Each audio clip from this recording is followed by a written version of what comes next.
யார பார்த்து? சிவபெருமான பார்த்து. உனக்கும் போக்கிடம் கிடையாது, எனக்கும் போக்கிடம் கிடையாது, இங்கதானே இருக்க போறோம், சாப்பிட்டுக்கிட்டு சொல்லுப்பா. இல்லையா, நான் சொல்லியே ஆகணும்.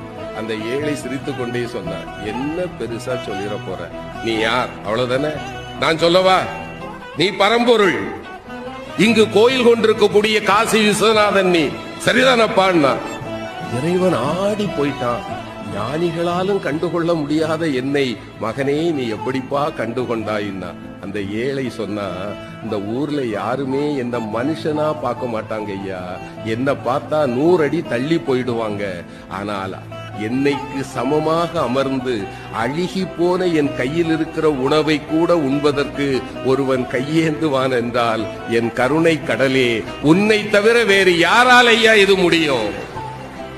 நீ என் முன்னே வந்து அமர்ந்த போதே நான் கண்டுகொண்டேன் நீ யார் என்று.